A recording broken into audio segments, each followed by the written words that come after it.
एक खौफनाक संदेश, खून से लिखा हुआ। इस जगह को छोड़ दो, अभी भी समय है। रात के आवरण में एक जीप कुलधरा के मुख्य द्वार पर आती है, जो एक परित्यक्त गांव का प्रवेश द्वार है। प्रिया स्पष्ट रूप से डरी हुई है। उसकी आंखें आशंका से चौड़ी हैं, क्योंकि जीप रुक जाती है। समीर एक आश्वासन भरी मुस्कान के साथ उसके नसों को शांत करने की कोशिश करता है। उसकी आवाज एक सुखदायक मरहम है। वह जीप से बाहर निकलता है, अज्ञात का सामना करने के लिए तैयार। उसका भाव साहस का मुखौटा है। अचानक ठंडी हवा का झोंका समीर पर हमला करता है, जो रेगिस्तान की गर्मी के बिल्कुल विपरीत है। कुलधरा गांव रात में खामोशी डूबते सूरज के नीचे टूटे खंडहरों को दबा देती है।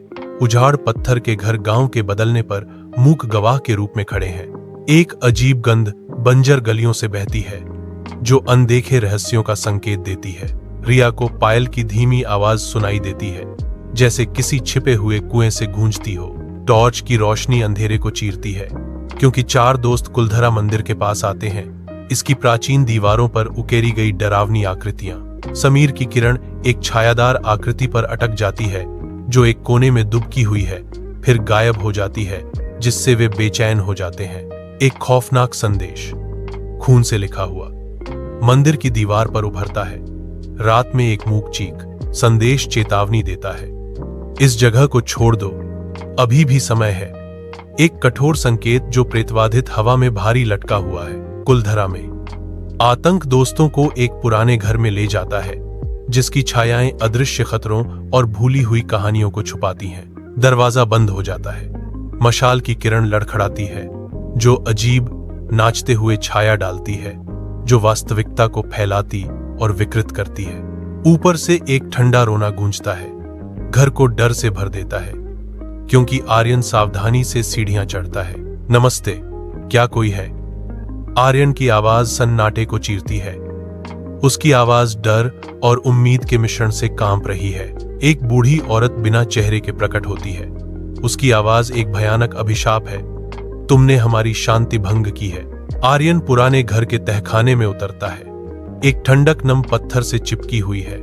हवा आशंका से भरी हुई है। घबराहट बढ़ती है, क्योंकि वह देखता है कि समीर और लड़कियां गायब हो गए हैं, अंधेरे में गायब हो गए हैं। घसीटने के निशान फर्श पर हैं।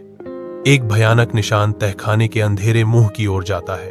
तहखाने के अंदर उसके दोस्त निलंबित हैं। भूतिया आकृतियां एक भयानक बैले में नृत्य कर रही हैं। आर्यन निराश होकर गंगा जल लहराता है, जो बढ़ते अंधेरे के खिलाफ उम्मीद की किरण है।